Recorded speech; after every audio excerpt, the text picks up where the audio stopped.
The graveyard wind whistled like winter knives. Dust rolled low along the ground, even though the sun hung burning white overhead.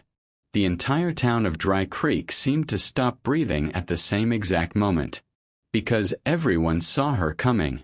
A mother walking slow down the center street, a small canvas bundle in her arms. Sarah Holt. Her face was gray like the desert sky before lightning. Her steps careful like she was carrying something made of glass. Across the street, men froze mid-hammer strike. Women at the post office window leaned forward, curious as vultures. A dog lifted his head from the shade and whimpered once, as if something sacred was passing by. Inside the bundle was her son, 6 years old. Not shot in a gunfight. Not taken by outlaws. Not crushed under a horse. A fever took him while the town doctor was 3 towns away delivering a baby. The fever came fast, cruel, merciless, and by sunrise it had burned the little boy out of existence. She did everything she could. She prayed. She boiled water. She pressed his forehead with cold cloths until her arms ached. She held him until his small body went limp. No scream came from her when he died. Just silence. The kind of silence that splits mountains. Now she walked toward the sheriff's office, the weight of her entire world gone in her arms. Sheriff Blake Harlan stood under the shade of his office porch, chewing tobacco like every problem in the world was just mild irritation. He saw her coming. His eyes narrowed, calculating, not sympathetic. The townsfolk gathered behind her like an audience ready for blood sport. Sarah stopped in front of him. In the stillness, she spoke. Quiet. Controlled. A mother holding her grief with 2 hands like fire. Sheriff, I need permission to bury my boy up on the ridge, beside his father. The sheriff took a long, slow breath like this entire thing was inconvenient. That ridge is county land, he said. Official cemetery only. You ain't paid taxes on your property since spring. You can't bury him there. Sarah swallowed. The bundle in her arms trembled against her chest. I have money coming. I will pay when harvest sells. Please. He deserves a proper rest. The sheriff spit tobacco into the dirt. Eyes cold. Audience waiting. Rules are rules, he said. That land's for decent folk, not for folks who can't manage their own house. A murmur rippled through the town. Sarah felt like she'd been slapped with a branding iron. Shame felt like fire under her skin. My son was a decent boy, she said. He was a good boy. Sheriff's jaw tightened. You want to bury him? Dig somewhere else. Town dump if you want. Or wait till you earn yourself a grave permit. Her body shook, but not with weakness.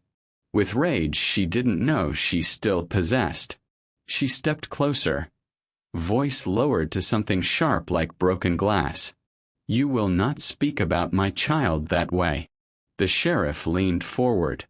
You raise children alone in this country. You get what comes.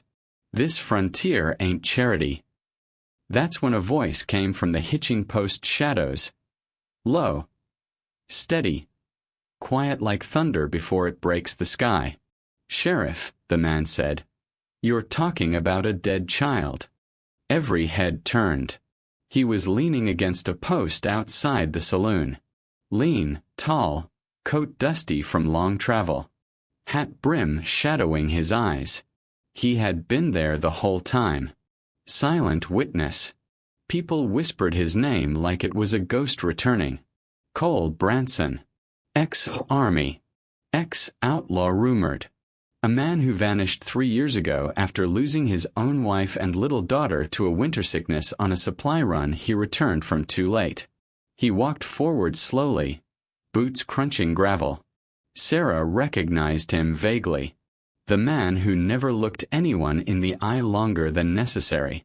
The man who carried sorrow like a second skin. Cole stood between Sarah and the sheriff without asking permission. If there was ever a child who deserved proper burial, Cole said, voice low but carrying over every rooftop, it's hers. Sheriff's hand drifted near his gun belt, not to draw, just to remind the space who held legal power here. You interfering in town process now, Cole? Cole's jaw flexed once. That pain lived deep. I'm speaking as a man, he said. Not as some badge you hide behind. The crowd shifted. Men straightened. Women held their shawls tighter. This was not a gunfight yet, but everyone felt the ground tilt toward that direction. Then the sheriff made a choice that would change the rest of all their lives. You want her boy buried proper, he said. Fine. Pay her taxes up front. Cash. Today. Full. Sarah whispered, Sheriff, please. Cole looked at her. He saw the same silent grief in her that lived inside himself like an old room with locked doors. He reached slowly into his inside coat and pulled out a thick roll of banknotes. The sheriff blinked. Cole didn't look at him. He looked only at Sarah. You don't owe the world shame. Not for this. Not for anything. He put the entire roll in her hand gently. Not like money. Like placing weight he could carry for her. The sheriff laughed once. Bitter. That still won't change the rules. Cole turned his head slow, eyes finally rising. And when those eyes met the sheriff's, the entire town took one step back. No. But it will buy a grave dug today. He looked at the crowd now. Any man here who calls himself decent. Get a shovel. No one moved. Sarah felt her heart tear open again, but this time from a different force entirely. Cole looked across the valley ridge where wind bent the grass in slow waves. Without another word, he reached down, unbuckled his gun belt, set it on the porch, and walked toward the cemetery hill. He would dig the grave himself. Bare hands if he had to. Sarah looked at the bundle in her arms, tears finally sliding down her cheeks, silent, unstoppable, sacred. She followed. And one by one, because a single moral man had stood up in front of all their cowardice, others finally moved. Tools were fetched. Shovels lifted. Dirt broke. No law, no sheriff, no town cruelty would deny this child dignity. Not while Cole Branson still breathed. By the time the sun was dropping orange behind the far canyon wall, the grave was almost finished. Dust clung to their clothes. Sweat-soaked shirts. The men who barely had the courage to look Sarah in the eye that morning now kept their heads down, ashamed by how late their humanity arrived. Cole never slowed. Every shovel strike looked like he was striking the earth that had once taken his own family. Every lift of soil felt like he was trying to rewrite a law that always favored cruelty over mercy. No one talked. Even nature refused to interrupt. Sarah sat on a flat stone a few feet away, holding her son's small body like a mother wolf protecting a final cub. She didn't cry loudly. She didn't scream. It was the emptiest silence any person had ever seen a woman hold. Sometimes she would close her eyes and brush her palm across his hair through the canvas, like she was memorizing texture one last time. Cole saw it, every movement, and it made something painful sharpen inside him. A muscle he thought he killed years ago started beating again like it wanted to come back to life. When the grave finally reached shoulder depth, Cole stopped. He looked up at the violet sky and exhaled slow, like releasing 1,000 locked memories into that cold, rising wind. Sarah stood. Slow. Controlled. Her ankles felt weak. Cole climbed out of the grave. "We're ready," he said softly. 2 men stepped forward to help lower the child.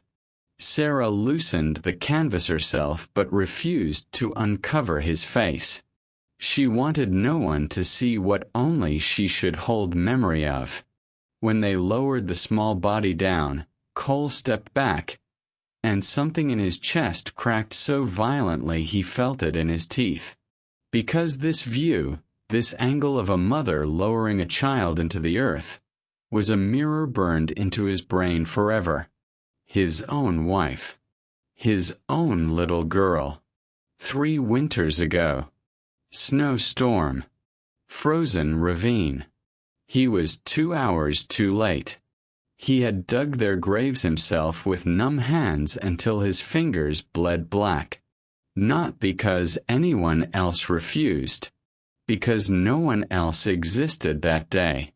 No one in the world except him and the 2 bodies that made every reason to live suddenly disappear.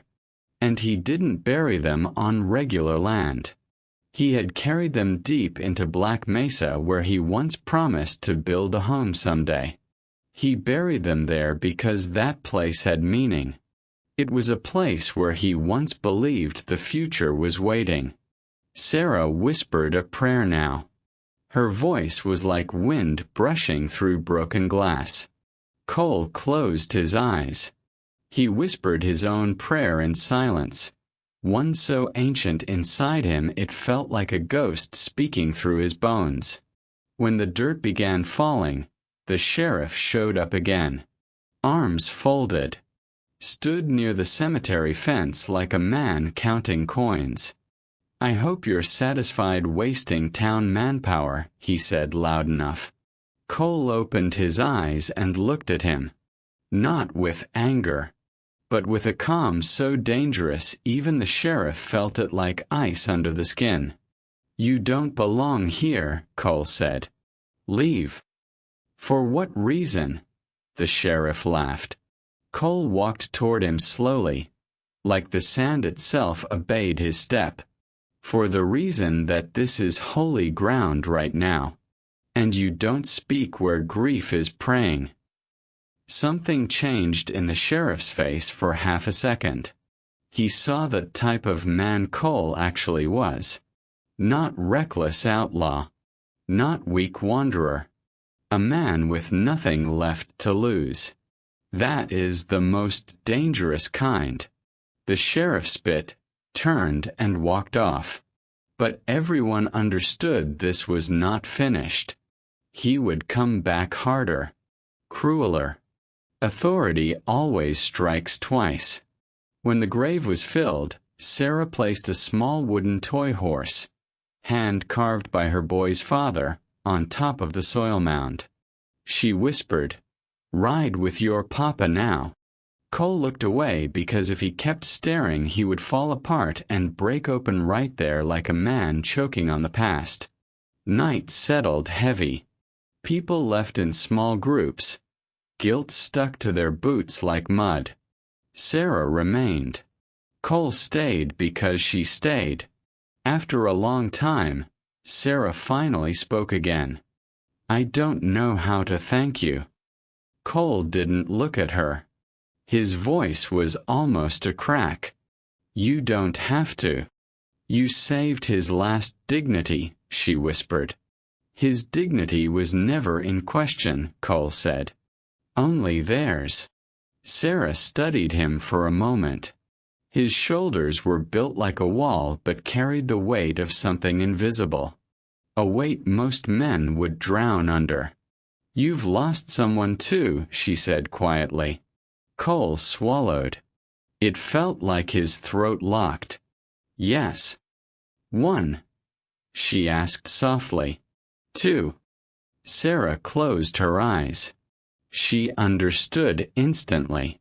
Loss recognizes itself inside the eyes of another without explanation. Grief has an accent only grief can hear. Cole took a slow breath.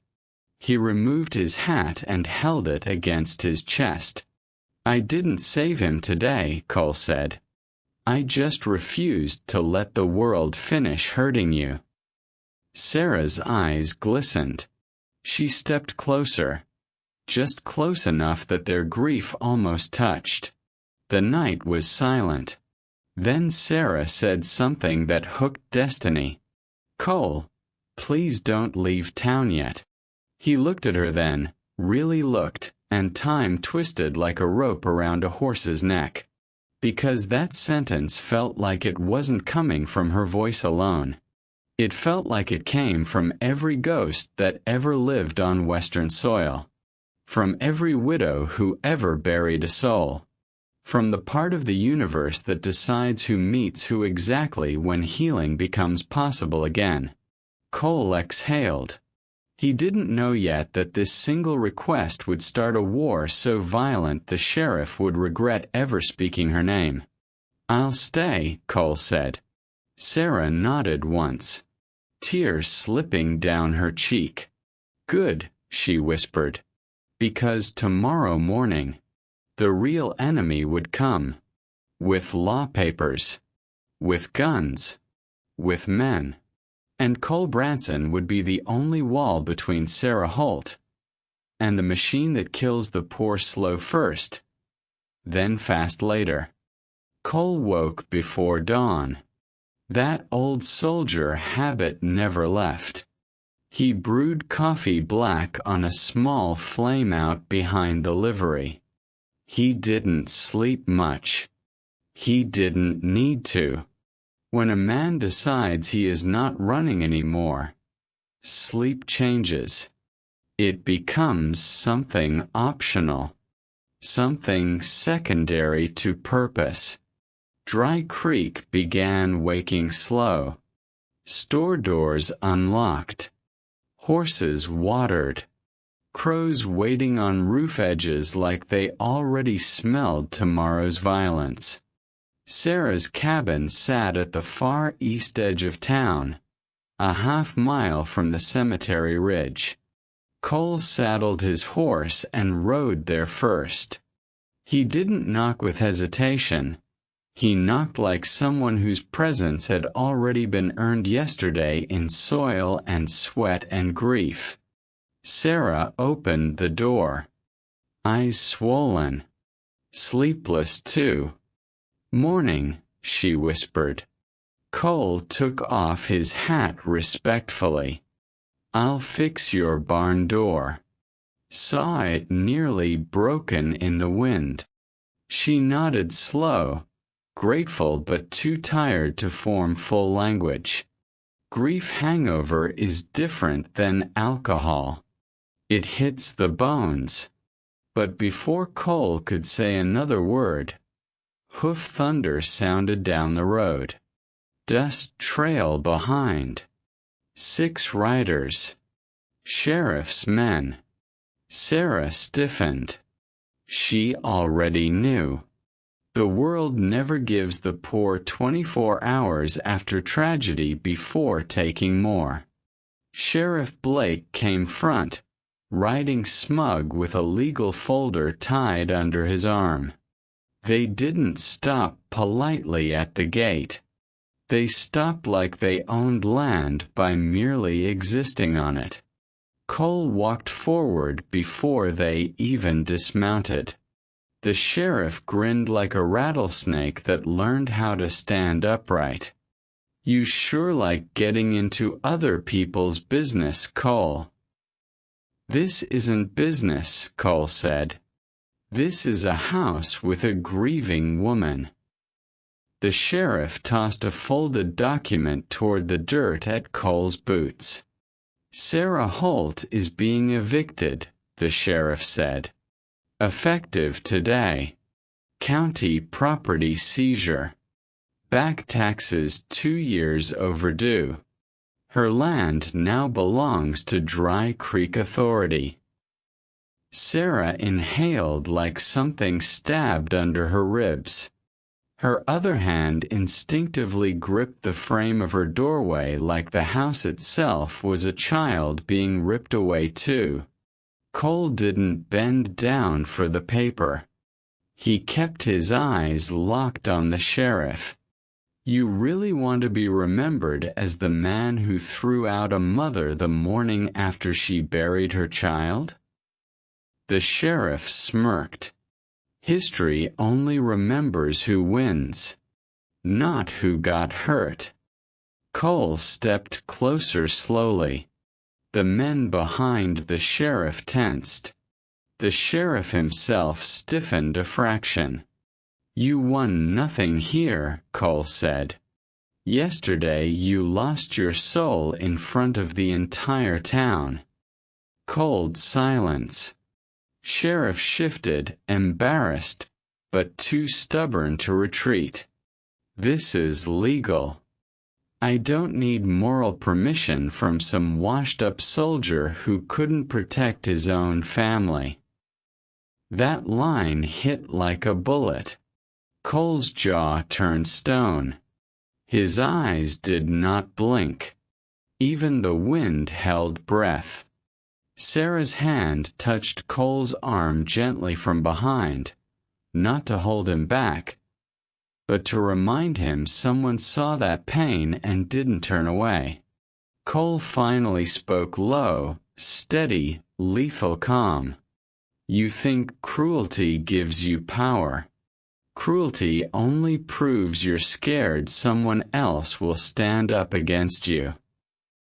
The sheriff leaned forward slightly, voice cutting.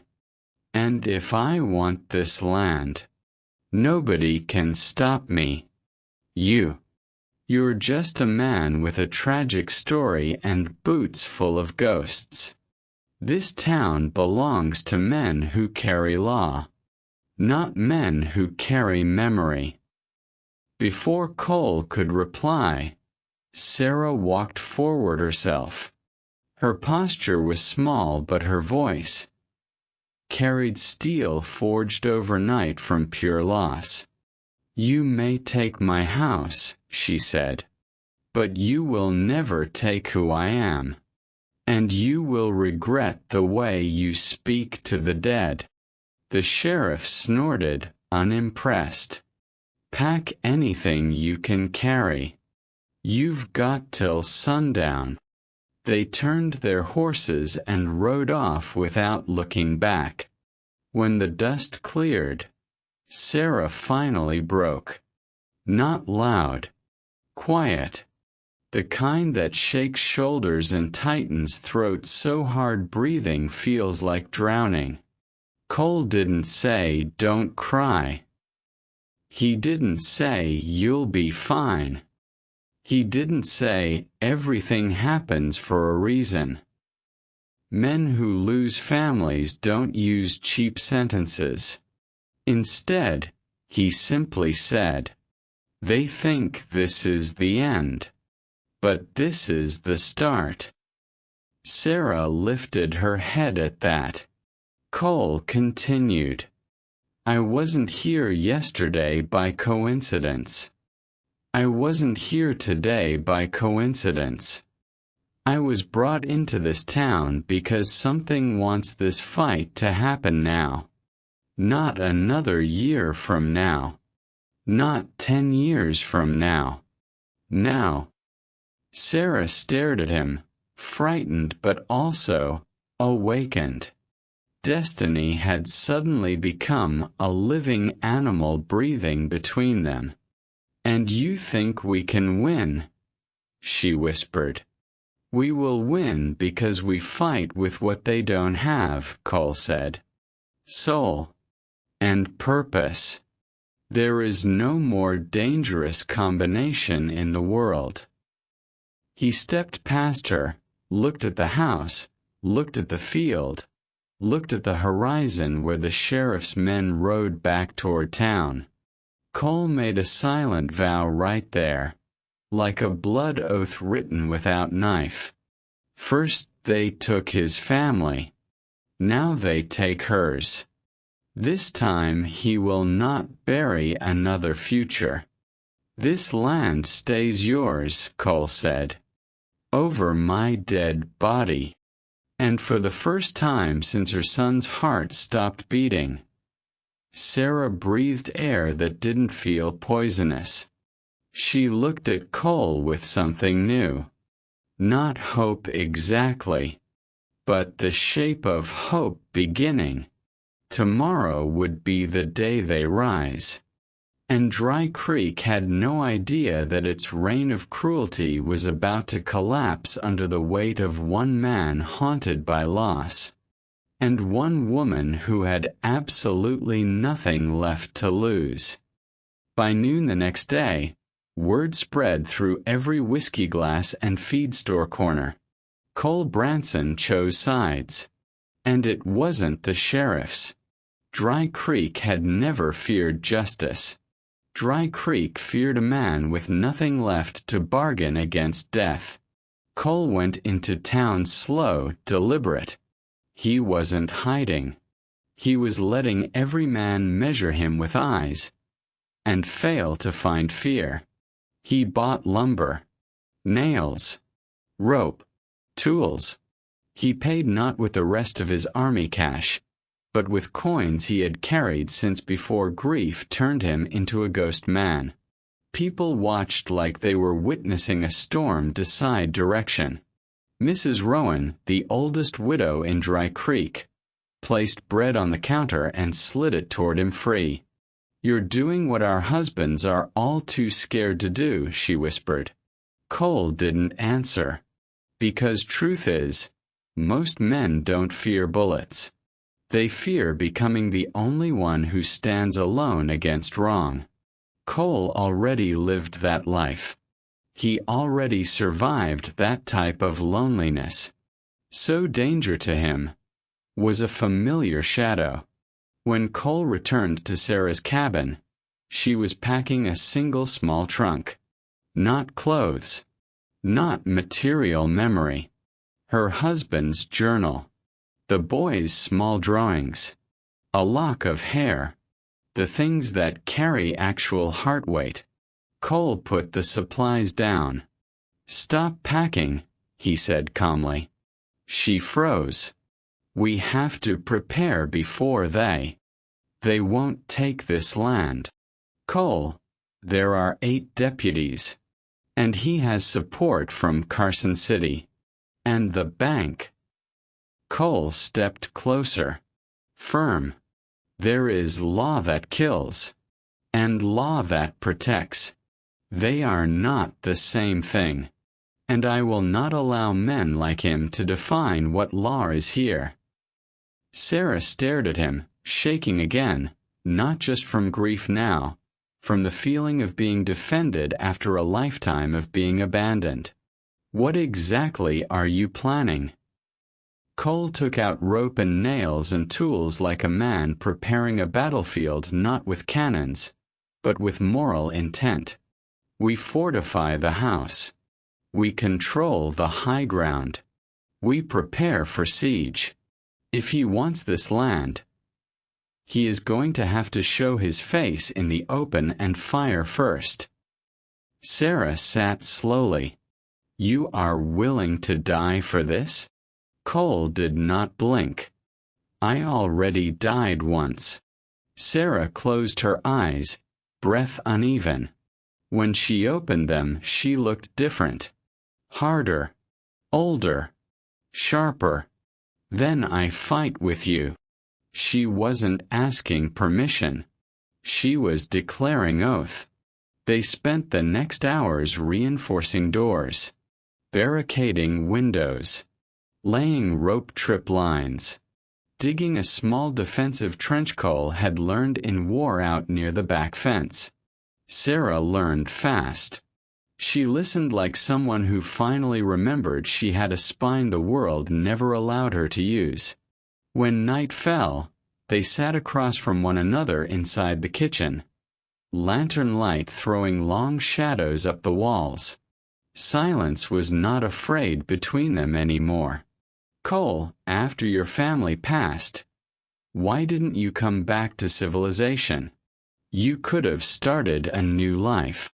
Cole stared at the lantern flame like he was staring into a memory pit. "Because you don't start a new life until you learn how to bury the old one correctly." Sarah breathed that in slow.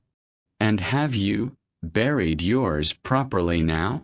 Cole's voice dropped into something that almost cracked. "I thought I did. I thought I made peace with ghosts. But when I saw your boy lowered into that ground, I realized something. I buried my family in the earth, but I never buried the guilt that I lived." Sarah listened with full soul. She didn't interrupt. That is a rare kindness. Cole continued. "And maybe helping you is not me saving you. Maybe helping you is the only way I can finally stop punishing myself." Sarah reached across the table and placed her hand on his. Not romantic, not lust, something far more sacred. A recognition touch. Two broken souls acknowledging they can carry healing together without stealing each other's grief. "Cole," she whispered, "you are not saving me. We are saving each other." He lowered his head slightly, like the words landed exactly where they were meant to land, inside the part of him that still believed fate had purpose. Outside, coyotes howled. Wind shifted direction. Air felt like pressure building before lightning breaks sky in half. Because tomorrow, the sheriff wouldn't come alone. He would bring rifles, warrants, deputies with itchy fingers, and a hatred sharpened by humiliation. He would bring an entire world built on the belief that the poor don't get to win, and the grieving don't get to resist. Cole stood. "Tomorrow," he said quietly, "we take their power away." Sarah stood too. "And we give this land dignity again." The lantern flickered. And for the first time since her son's heart stopped beating, Sarah Holt did not feel like a victim standing on sinking soil. She felt like a woman standing at the front line of destiny with a man who could rewrite fate itself by simply refusing to kneel. In the morning, war would walk to her gate, and she would not stand alone.